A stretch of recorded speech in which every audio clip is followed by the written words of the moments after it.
Hi there. Good morning, good afternoon, or good evening, depending on where you're joining from. I'm Dan Goodstein, and welcome to episode 2 of the Digital Leader Show. Our goal each week is to explore some of the key issues and news of the day at the intersection of business, technology, and the humanities, focused around our transformation to digital enterprises and a digital society, with the hope of making you a better digital leader. We're live each Wednesday, 3 p.m. Eastern, noon Pacific on YouTube, LinkedIn, and Twitter. And the recording will be available on major podcast platforms next week. I run a couple of professional associations focused on automation, AI, and digital transformation, ERPA AI and the Digital Enterprise Institute. I'm also a digital transformation evangelist and a go-to-market sales and marketing advisor, currently working with an AI operational research firm in the retail space. My co-host today is Carlos Alvarenga. He's a recognized researcher, author, and educator. Carlos, remind everyone about your background, and then let's jump in. Dan, good to see you again. Good afternoon. Hi, everybody. Carlos Alvarenga. As Dan mentioned, I'm an independent author, researcher. I'm also in the faculty at the Business School at the University of Maryland and at Georgetown University here in Washington, D.C. It's great to be with you. Thank you, Carlos. So today we're talking about transformation in tough times. Carlos, last week we spoke about employers really struggling to retain their workforce, great resignation, and the like. Another article came out this week that even the Googles and the Salesforces of the world are struggling to retain talent. Now this week, the market kind of got killed, right? So things are tightening even more for a lot of organizations. I know you're a bit of a stock guy. What's your take on what's going on? Well, it's pretty remarkable, right, Dan, the how the world changed in the last 7 days, because what you're looking at right now is almost a repeat, if you look at the statistics and the charts of what we had in the spring of 2020, where we just made it kind of out of COVID. And the markets, if you take a snapshot, and I've seen some snapshots, they look almost exactly as they did going into there. So we just finished a very rough period, right? 2 years. And depending on how you look to today, you're looking at maybe 6 months to another 2 years of a similar downturn and a kind of realignment of everything once again. It's amazing. Mm-hmm. So what's your take? Is this recession or correction? It seems like correction, right? Look at Apple today. Apple was one of the holdouts that was still more or less kind of holding intact. Today, Apple finally kind of cracked. It's a phenomenal company, sterling balance sheet. There's no reason for anyone to think it's any different than it was a couple of weeks ago. So it seems it's a valuation issue, not fundamental. So we're just taking restock because of inflation and the war in Ukraine and everything else of where we're going to be a year from now. So it seems a technical correction more than there's something wrong with these companies, right? And again, it isn't even across the board, really. It's sort of NASDAQ, the tech sector, as usual, kind of driving the conversation. So it looks like a technical correction, but a really extreme one. And I think we're headed back to pre-COVID sort of valuations across the board. Yeah, I mean, I think every day this week I've gotten interrupted on a call by a text alert or something about the Dow hitting a 52-week low, Bitcoin, although I think it popped maybe back up, down, and crypto down. So it makes you wonder. I guess it depends on whether you think it's the R word, a recession, or just a blip on the radar screen. But from the standpoint of the guy or the girl who's trying to plan their strategy, their corporate strategy for the next 3 years, it makes things challenging, right? I mean, on Wall Street, people are trying to decide whether they buy or sell. For digital transformation, begs the question: do you transform now, or do you postpone, hold off your plans if you're in the midst of a transformation? Do you treat this as business as usual? Do you cancel it? Do you double down? What's the goal? Well, right. As a former consultant, you always sort of dread these moments because this is when the projects begin to get cut, right? Things stop all of a sudden, and we understand why.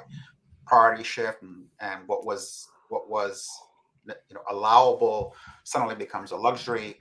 So these become really critical times for anyone who's leading any kind of transformation effort because you now have the pressures of the market, which cannot be kept outside the firm. And as we know, some people will continue, and a lot of people will stop. And that becomes the critical issue: is how do you look at that situation, right? I think it's IMD that does a biannual digital transformation analysis, and they published their analysis of what happened during COVID last year. And you saw there were industries like media and entertainment, retail that during COVID, they just kept pushing through.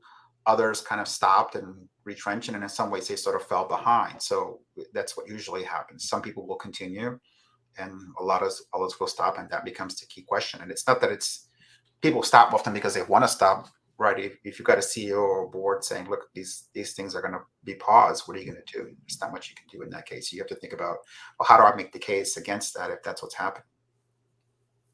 What are you hearing from the members, Dan? You talk to folks every day.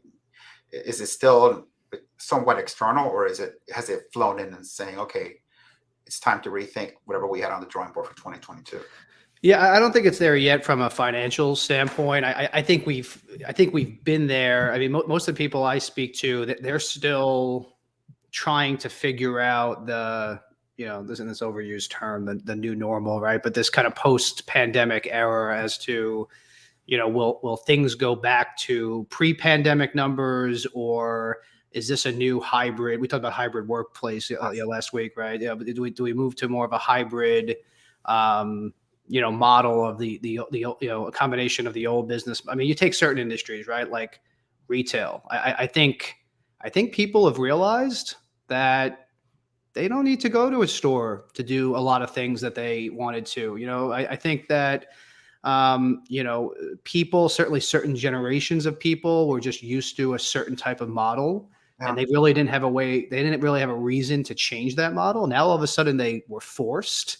The people on the boomers side of the age range, right? They didn't want to buy stuff online the way younger generations did. Now they had to, and they're like, hey, wait a second, that maybe that wasn't so bad.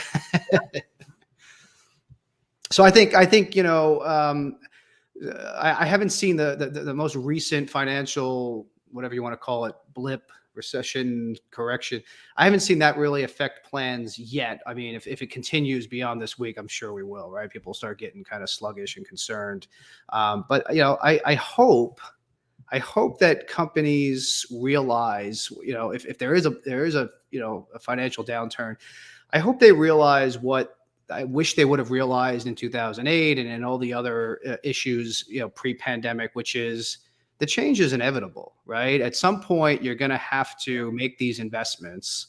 And if you don't, you will end up like some of these businesses that are going on. Look at I think we were talking about Peloton recently, right? Companies like that they just thought this was going to be the way it was, and they haven't adjusted. They haven't thought out. They have, and there's other companies that, did the opposite. They just said, oh, this is going to be the same forever. Our business is going to be the same forever, and we never have to change. Then the pandemic hit, and guess what, right? So the companies I think that are doing the best were the ones that were already in the process of making those transformations. So when the pandemic hit, they said, okay, they just accelerated what they were already kind of working on. So, my piece, when I was talking, doing a lot of interviews and stuff at the beginning of the pandemic, people were asking me that question that you asked me about the pandemic.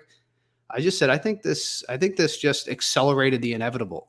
Well, you know what it reminds me of? I was at a dinner one time with a group of chief sustainability officers, and I asked one of them, how do you define sustainability? And I got kind of the typical answers from most of the group, but there was somebody who was next to me, a German executive, who had a really amazing answer. He said, for us, sustainability goes something like this. Imagine that we had to fill out an application every year with society to be allowed to stay in business for 12 more months. Okay. And so that is sustainability to us. And what happens is that the really good companies are always lobbying to add another question to the test that only they can answer, right? The not so good companies are hoping just to fill out the same exam they had last year. So he said, we push, for example, on producer responsibility, on carbon. And so for him, anytime there was a disruption, what they wanted to do was to make the license to operate harder to pass, right? And that's how they thought of a competitive advantage. And I think that's exactly what happens here, that when you have a tough moment, the really good companies go, this is our chance to even push harder and to redefine the stakes for staying in the industry. We've seen it with people like Amazon, where they continue to push we call table stakes, right? That term, what is that? What is table stakes now to be a retailer, right? It's nothing like what we thought it was going to be 10 years ago. So I think that idea of in tough times, the leaders redefine the bar, and we'll see it again. If that's what we're headed for in 2022, we're going to see it again. It happens every time. Yeah, I'm a big believer in there's opportunity in chaos. I'm thinking about a session I saw a number of years ago. I'm not sure if it was Jack Welch or someone, but where they were talking about where innovation really happens and where market share is really gained. It's very difficult to gain market share when things are good, right? I mean, the last few years, even before the pandemic, there's huge digital transformation happening. We saw it. I mean, Amazon, you mentioned, that was happening beforehand, and it just accelerated. But there's other industries where the margins are thinner, the models are more entrenched, and if you were an up and coming challenger to the big guys, it is very difficult to gain any ground on them. But what's interesting is, times, tougher times, all of a sudden you have a competitive advantage versus the big guys. It's a lot harder to turn a big, complicated ship, right? And so if you're nimble and ready, that's where the real opportunity comes. I think a lot of it has to do with execution. I've been involved with a couple of very, very big transformation projects, and my sense is that they're hard to turn on and they're hard to turn off. Right. And what separates the ones that will continue is execution. The projects that are going really well, it's hard to run a big enterprise level, multi-country, right, 20, 30 countries project at a very, very high level. To do that well, even in tough times, what I think is this is what the companies that execute really well, they're able to maintain that momentum, right? And so the excellence of things that maybe seem kind of boring to people, being a great project manager, controlling budgets, right, executing to plan, those are the things that I think help preserve the really important projects to continue during tough times. I mean, that's been my experience. Execute really well, and that's the best reason for continuing, right, to fund a transformation project, which are not 2-3 month projects. They're projects that can take 2 or 3 years from start to finish. So you've written about some research recently on various industries and how they changed and altered their kind of models during the pandemic.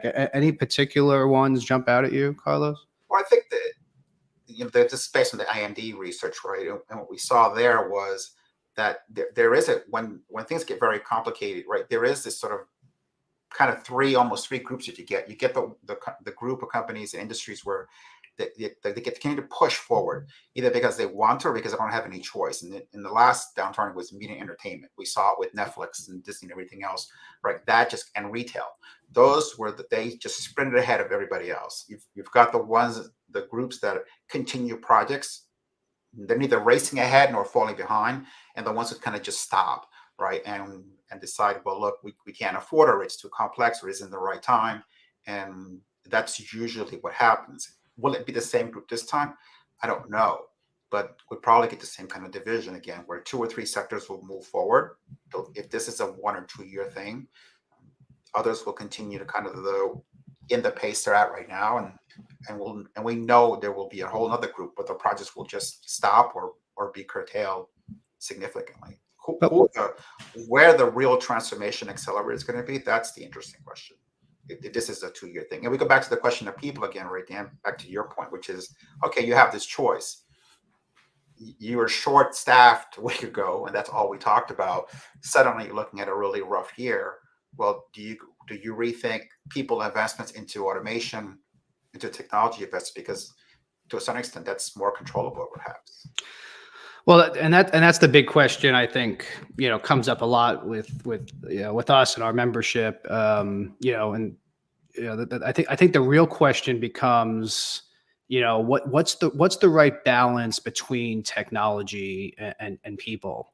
We talked last week, very briefly for those who didn't see last week. A couple of stats: 4.5 million Americans quit their jobs in March alone. The available positions have increased to 11.5 million, lowest unemployment rate in I forget, it was since the 60s. and 3 million people who dropped out of the workforce during the pandemic don't plan to come back. So, if you're sitting there trying to figure out how do I transform, um, the question becomes, will the pendulum shift back? Will people want these jobs back at some point?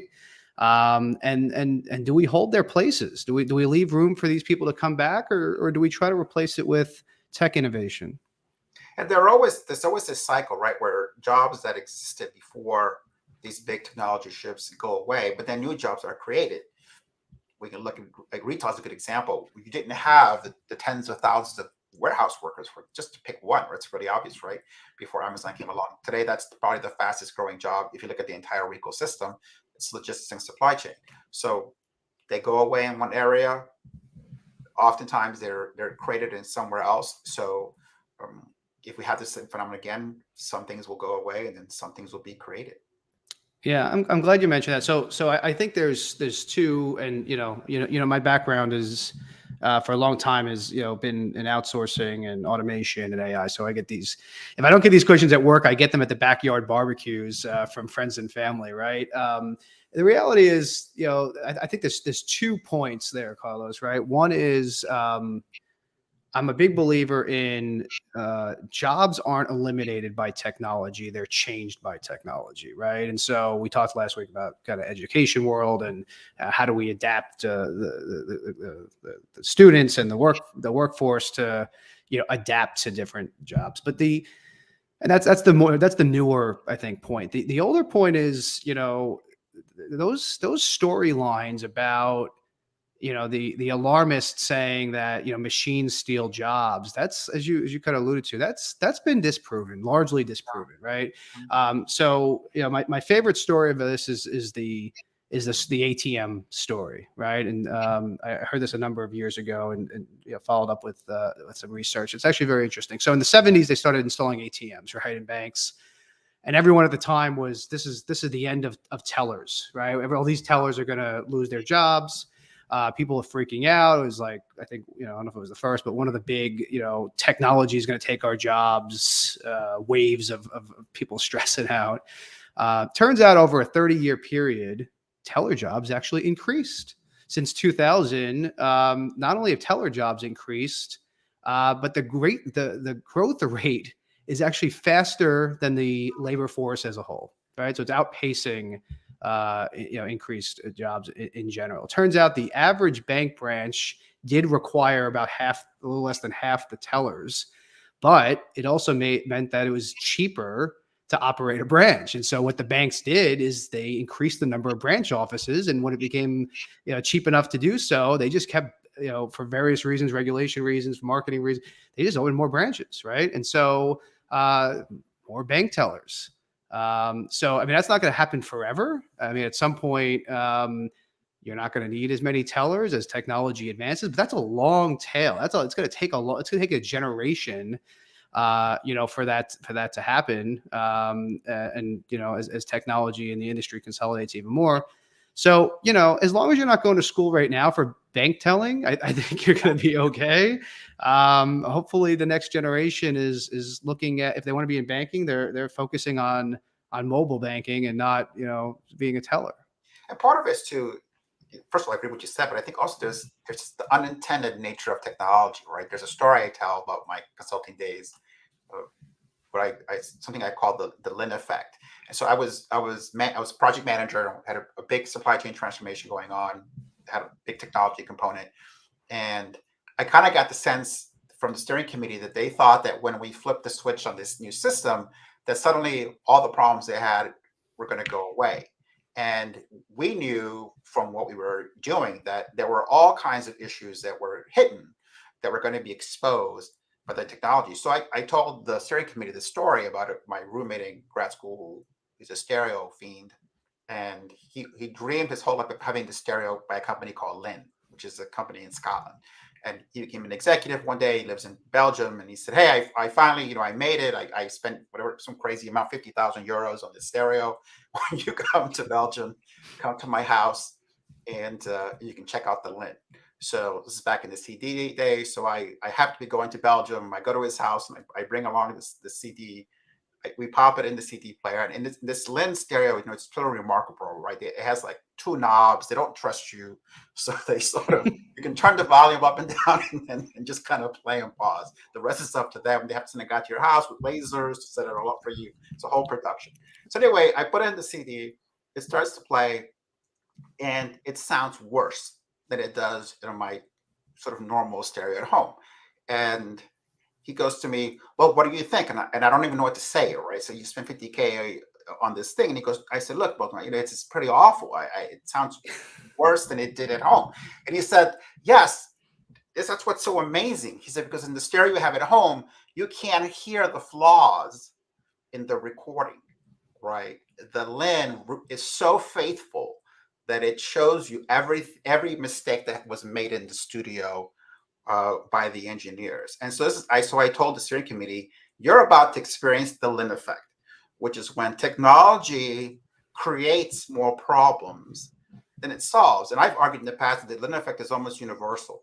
If you think about the internet, for example, it's created way more problems than it solved. And as I talk to people, somebody told me one time, it's actually a necessary component, and which is why I tell this story. She gave me the example of X-rays. She said, when we invented X-rays, it was terrible. People used to get them for fun, and it was like a gift, right? You would take an X-ray, and you would take the picture and frame it.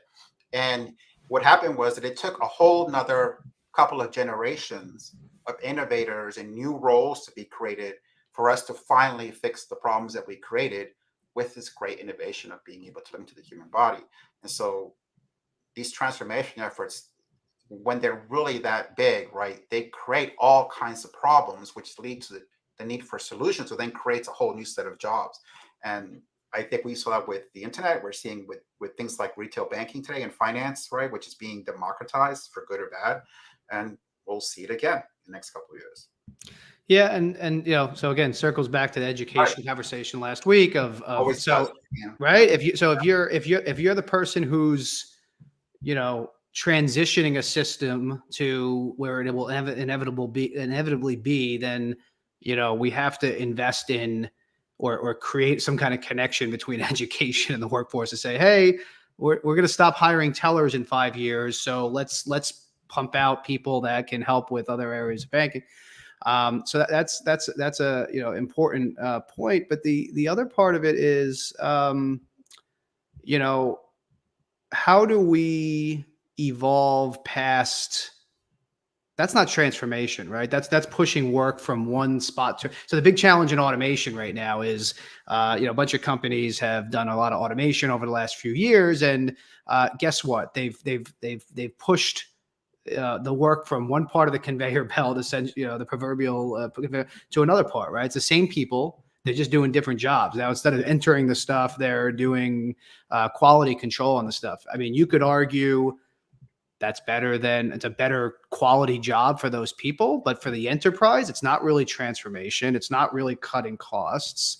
It's very incremental. So, one of the big challenges I always see is, how do you create real transformation where we're not just pushing things from one cubicle to another, but we're actually changing the way that things get done. And I still think we have an opportunity in this current environment to do that, to say, hey, we used to be a people intensive process, and maybe we like that. Maybe we don't want to fire people. Maybe we're afraid of the European Union laws, right? Whatever the reasons were that we continue to have a people intensive process. But now we have an opportunity to say, okay, if I don't have people, if I'm short 11.5 million resources, how would I redesign this process and get to a point where, again, I need less people, better quality jobs for those people. There used to be this debate we'd have when we were doing all these outsourcing events. I remember being in a event once where we were hosting a debate, and the debate was between a buyer, I think it was a bank, and a vendor who was providing services to banks, and the fight was really about who should pay for innovation. Right? The customer said, hey, I'm outsourcing this because I want a best-in-class provider who can innovate, and bring in new technologies and things.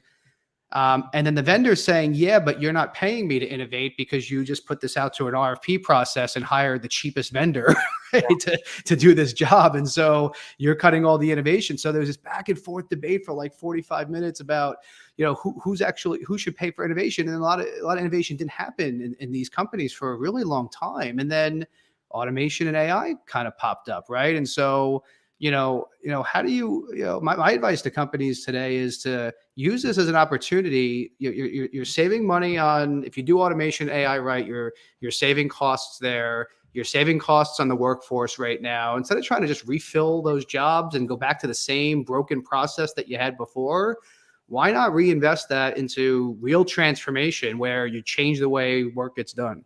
But we could talk for a moment a topic that I've never heard discussed, but I think it's a real issue because somebody just mentioned, Martin Good mentioned this issue of fear of change. And I used to, and I'll tell people that in my career, I worked with kind of broadly two kinds of senior executives and I used to call them acquirers and defenders, right? And so what does it mean? It means that everybody starts out as an acquirer. Right, you're trying to acquire a title, you're trying to acquire experience, you're trying to acquire knowledge, you're trying to acquire money, status, whatever happens to be in the beginning of your career.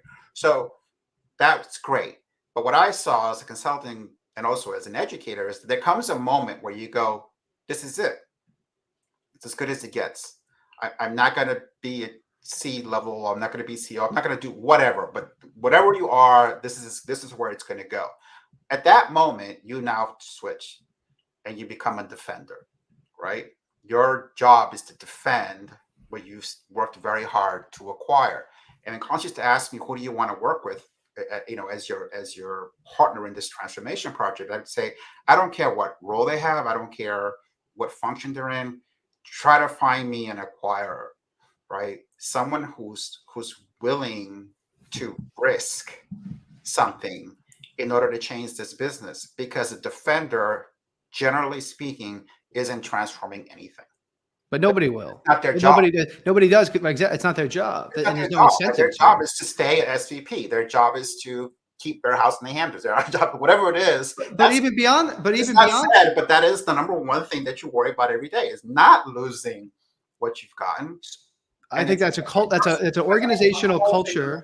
And moved to South Africa for 2 years. Somebody I know did. He walked away from a big time job that he had, right? The company asked him to move to Johannesburg.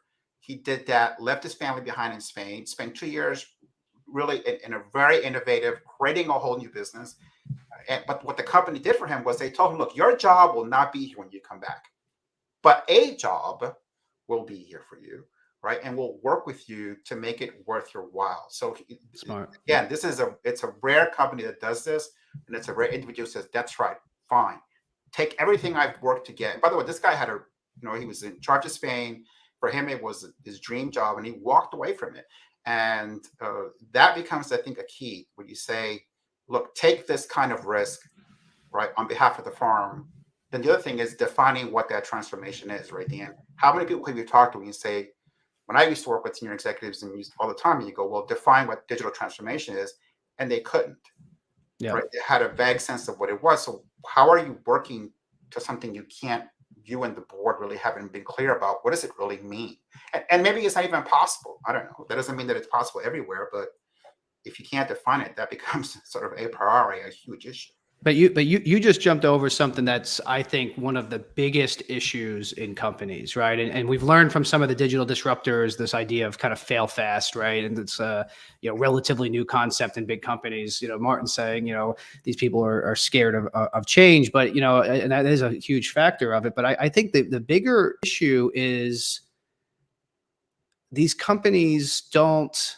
There's a culture and compensation issue that nobody talks about, right? There's jobs within companies that are made to block things. And I understand why they exist, right? You have, and I'm sure I'm going to get a whole lot of flack from this, so this will get our comments and things going. But you have you know who you are. You have procurement people within certain organizations that they're just blockers, right? They're trying to get something for the cheapest. I remember being in conversations where you're talking about innovation and major transformation, and the procurement guy is negotiating the deal, and I'm like, we're not buying commodities here, right? There's no value if you're trying to get it for the cheapest price. There's other factors, there's other criteria here that you're not taking into account. You have cybersecurity people within organizations. I understand their role; it's an important role, but they don't have an incentive to innovate. They get in trouble if there's a cybersecurity breach. They don't get in trouble if there's zero innovation. That's not their job. And so these organizations, they have to change the culture, and they have to change the compensation. They have to incent people to change things. And if they don't incent people to change things, then it's more of just the fear of change. It's more of just you shouldn't have to take the risk. That should be built into these jobs. If you're going to be a digital disruptor, if you're going to be competing with the digital disruptors out there, you can't operate like those old 1980s companies anymore. But don't you think that sounds like a cliche to lots of people, where they go, "Oh yeah, Dan, whatever, right? We're making tons of, at least we were making until last week, we're making tons of money, and corporate earnings last quarter were phenomenal." So you say that, but I think it's changed. So I could see that argument until March 2020, right? But it changed, right? People changed banks during the pandemic. I changed banks during the pandemic because I said, wait a second, I picked that local bank because it was a local bank. Now it's irrelevant. I can't even go into the bank. Yeah. Why am I going to pick that bank? I started searching online for banks that I could open online in 35 seconds, right? It's different, right? So that model, I think the pandemic accelerated the inevitable. I think it was going to happen anyway, but I think there were people that were dragging their feet and people saying what you said, which is, if it ain't broken, don't fix it, right? And I hate that expression because it assumes a solid state. It assumes a binary state of things are good, things are bad. And the reality is things are always changing, right? The object in motion is always in motion. So you might be good today, but you got to zoom out a little bit and see where the market is going. And you're not going to be good if you don't change, the way you are today. I had a local bank who, I don't know if it was during the pandemic, before the pandemic, but I got off a call with someone like really smart like you talking about innovation and digital transformation. I drive past this local bank and they got a sign out front saying, free checkbook with every new account opening. And I'm like, really? Like, what year is it? I got to check my watch. Is it 1989? I don't even know if I have a checkbook anymore. Well, it's an interesting thing that this idea of sort of transforming to what is always what I come back to. What are you transforming into or towards, right? So it all to me starts with this. It's the sense of what are you really trying to become? And one of the best models I ever saw in innovation, and I worked a lot in this in my career, was a company that they looked at it in these sort of horizons, right? So they would go, okay, here's 5 to 10 years. And you could almost imagine this giant wall. On the wall, they would say, here's a list of things that are probably never going to affect us. Okay. But we know they're out there. And they're in this 5 to 10 year window of horizon, right? And then we've got these things that they're a little closer to home and they could rock the boat, right? So once something went from that outer marker into the middle kind of area, that's when the money began to flow. That's when we began to put, I don't care if it's a small project, 2 people, whatever it is. I want to understand this. I want to see what's going on. Maybe it's something we should care about. And then you had closer to home. These are the things that we know we have to change because, again, the license to operate has to be renewed. And it sounds like such a simple model, right? There are things that I watch, but I don't do anything about. Things that I watch and I begin to invest, understand. And this company had a really interesting KPI because we would always talk about how do you measure innovation investments? How do you know? This is one of my favorite debates in business is if you're going to spend $1 million or $2 million, whatever it is, on a quote unquote innovation project, how do you know it's working? And you have kind of one crowd, which is kind of the old GE model. Hey, I want to see a ROI on this thing. I don't want to hear this mumbo jumbo about strategic benefit. If it's not paying off today, I'm not paying for it. They're the ones who think, no, it's strategic and we can't measure direct ROI on innovation, right? It comes later. But this company had this KPI, which was hiring. So if we start to invest in zone 2 or horizon 2, right, and we see hiring start to tick up in that space, the innovation is paying off because we're bringing more people to the organization who have this particular skill set. And then eventually it becomes so important that it moves into horizon 1, which are things that they become full-blown transformationists. But this sense of, I'm watching it, I begin to experiment. I look to see if I'm adding staff, because if I am, that's a good indicator that this is important and the innovation project is working, even if it's very far out. And then eventually becomes kind of part of our core transformation process. I thought is a really nice model. They never had a problem answering, what are you transforming to? They will tell you, we're transforming this right now. These are probably things they're going to be transforming to in the next 5 years. And these are all the potentials 10 years out. Yeah, yeah. I think that's a good point too. I said recently that the most successful companies, and it was a post-COVID related conversation, but I think it applies in general. The most successful companies from a vendor side, selling products and services, are the ones that can give you a path to true transformation, but with a reasonable ROI centric starting point. It's got to be both. For too long, we would have these conversations with people that was, are you looking to do a big transformation, or are you looking for something tactical right now? And guess what? The people that were doing something tactical and they were going to, get to transformation, they never got to it, right? Because they were focused on the tactical project and the next project and the next project, but there was no roadmap to where they wanted, to your point, where they wanted to get to, where they wanted to be. So, where I've seen companies be more successful is, hey, this is where you should be going, Mr. Customer. This is where some of the other people that are best in class are. But you're not going to get there tomorrow. Here's what you should do. Here's the roadmap. Here's what we should do over the next 3 to 6 to 9 to 12 months. And we can always kind of tweak, but ultimately this is the destination, right? But back to that issue again, what are you transforming to? If a big consulting firm is talking about something with you, that's not the cutting edge. It's too late. It's a priori, right? It's like a stock. If it's if Jim Cramer's talking about it, it's too late. Right. By the time it got filtered to the point where Accenture or McKinsey or Bain wants to show you a PowerPoint, it is no longer by definition, right? Why? Because the stage at which the stuff is being invented is being done, I'm not saying without consultants, but it's hand-picked individuals that are brought in to help people. It's almost never a firm. It's, I need somebody who knows a lot about X. So I get that person in and I do this, right? 5 years later, it'll be a case study that everybody claims they were there when this happened, but it wasn't the case at all. So the issue is the people who are really pushing are working without the benefit of structure, in many cases, but the benefit of knowing exactly where they're going, right? They have, like you said, a hypothesis that if we do this, if we change that, that's a good thing for us to do. They haven't been reassured by 500 PowerPoints. The people in the middle, right? And I used to call this sort of wave 1, wave 2, and wave 3 clients. The wave 1 clients, they're not asking for a giant project. They're asking for, I need an expert in this, this, and this, because I have this theory that if we change this, this is good for the firm. By the time it becomes a 50-page PowerPoint, it's no longer the cutting edge. By the time you're reading about it 2 or 3 generations later, right?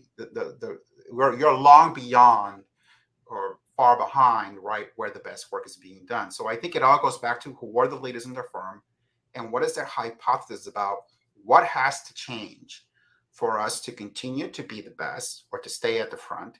And then to your point, who do I selectively bring in to help me test the hypothesis, right, or to enable or create what I think needs to be created. And there's a big difference between working in a company that's, big capital projects, a company where innovation takes 5 years or 10 years, or a fast-moving sector like retail. But that principle is the same. I understand, or I have a hypothesis of what it is that we need to become, and I bring in the right people and tell them, okay, here's what I want to do. explain to me how you fit into this, right? How do we make this happen? It's a great conversation every consultant wants to have. It's the client that says, here's what I want to do. Tell me how you think this would be created. And then create the company culture where people are incented to change those things, and opposed to slowing things down for their own personal reasons, or just because, like I said, they've got no incentive to change. Right. This is one of the great discussions in management, right? When I used to sit with a lot of executives at summits, which is failure. So how do you deal with failure? How much failure can be allowed? Is failure ever rewarded? Right. And if there's there are certain areas in business where what companies say and what they do, the say-do ratio is really off.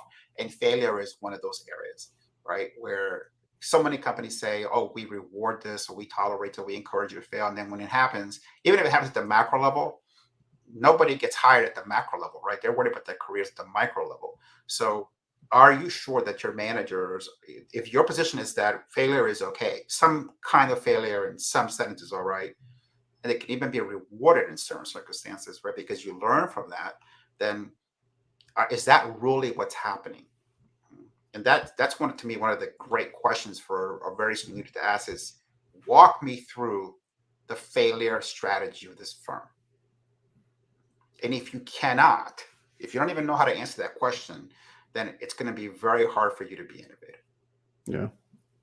Failure may be, you say, what are the 2 or 3 most important things to creating an innovative culture?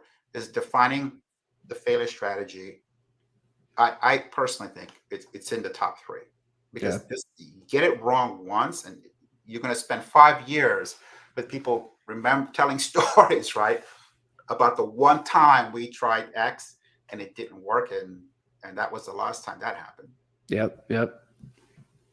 So I think it's back to your point of when we started the conversation, which is, if we're about to head into one of these disruptive, turbulent years, right, in 2022, then these are great questions to be asking. Is do we sit back and sort of guard what we have, right? Again, do we become a defender as a firm, or do we now turn on the acquisition button, decide, and if we're going to acquire, right, new skills, new technologies, new capabilities, what do those look like, and who's going to go make that happen? Don't wait. Don't wait. Don't wait. You don't know what's next. We don't know what's next. Well, this has been great. We got through our time very quickly, as always, Carlos. Anybody watching, this is a new series. We want your comments, feedback, criticism. We're okay with failing fast, we said last week. Tell us what you like, what you don't like, what you think we should talk about. It's all about helping you become a better digital leader. And we'll have some guests in the next couple of weeks, Carlos. I think next week we're talking about supply chain. A couple of weeks we'll be talking about customer experience and expectations. So looking forward to the next session. Great to be with you, Dan. We'll see you next week. Thanks, everybody. Bye-bye.